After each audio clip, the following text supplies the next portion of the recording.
Hi. So again, it's been a while. Judging by the title of this, I guess you can kind of glean what it's going to be. Okay, coloring, chill. I recommend watching this part of it, but if you want to go right to the poem, yes, a poem, I will put what time it's going to be at in the video, like somewhere in this general space.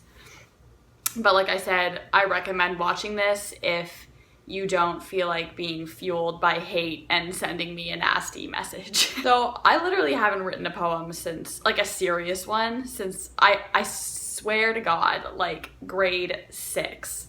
So anyways, I was scrolling through Instagram yesterday, as I do, and I came across a picture. I don't know whose picture it was. I wouldn't say the name if I did know anyways. So I saw it, I saw the caption. She was in her competition bikini. She mentioned her coach's name, and something just like went off in my brain. I don't know if I was just having a weird day or what, but I was like, I can't with some of these people, and I can't not say anything because it just makes my heart and my brain and my body and everything just feel wrong. So this emotion turned into, I guess, creativity for me, and all of a sudden my head was writing a poem about competing. So I just want to briefly talk about, maybe I kind of have a unique perspective to give people, and I'm not saying that I'm holier than thou or better than anyone, but let me just kind of explain what I'm talking about. So I guess my fitness journey started kind of the typical way. I was unhappy with the way I looked and how university went as far as like my mind and my body. So I started working out. I probably made the classic mistakes at first where I went like a little too much in one direction. It was a little bit of a learning curve, like it is for everyone. And then finally I found my place a couple of years later. After a lot of lifting, I was like, hey, I'm gonna do a bikini competition. And this is important. I've competed, and everything I say in this poem applies to me just as much as it applies to anyone else, okay? So I'm not saying like, yo, like, don't ever do that again. I'm not bashing anyone. So anyways, so I competed. I lost a lot of weight. I gained it all and more back, which was completely necessary. There was a lot of ups and downs through that, mentally, physically. I had issues with the way I felt about my body after my competition and throughout the prep. I will still say that it was a pretty, the prep was fine. I can't say I would ever do it again at this point.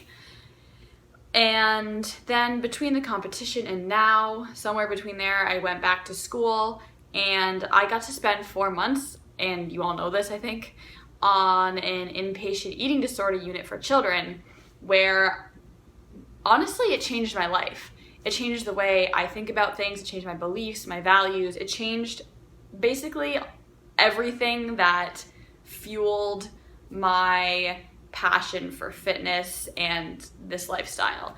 So I have a unique perspective in that I've been in the prep realm and the fitness and all that, but I've also been able to see firsthand the way that those kind of things affect people who have eating disorders, especially adolescents, where it's just like planting its seed and kind of negatively flourishing from there. So I get to see the cause and effect, kind of.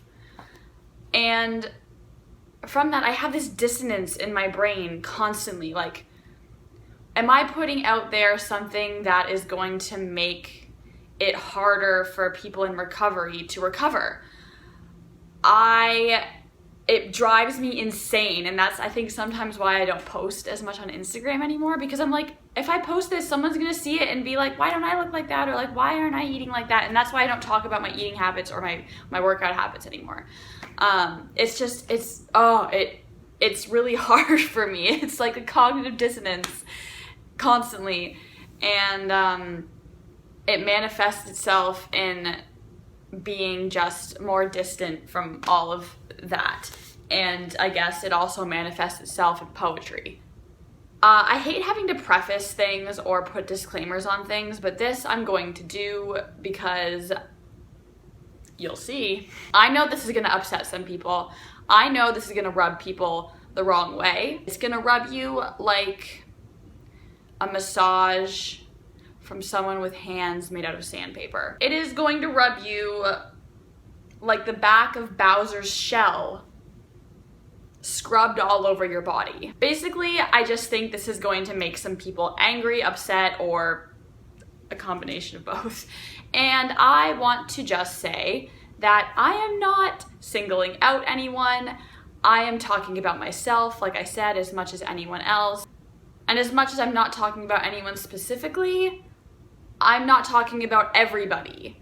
I'm talking about my experiences with what I've seen and how it is affecting me personally, okay? We can all have our own viewpoints, and if this upsets you, I encourage you to please participate in critical dialogue in the comments, or send me an email or a message that's not like, hey, fuck you for saying all that, I am healthy and I don't have an eating disorder.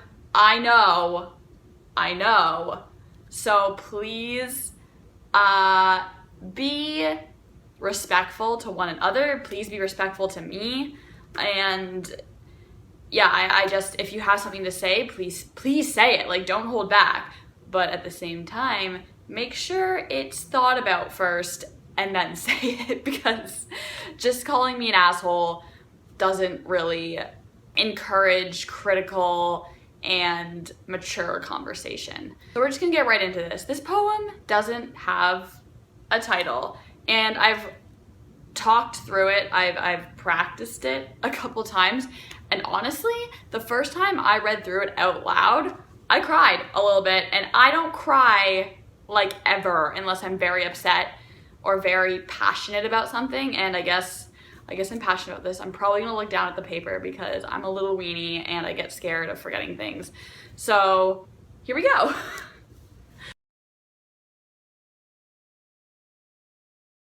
Your skin and bones sunken in and frail, but it's okay because your skin is sprayed in off-putting shade of bronze and you say it's a sport.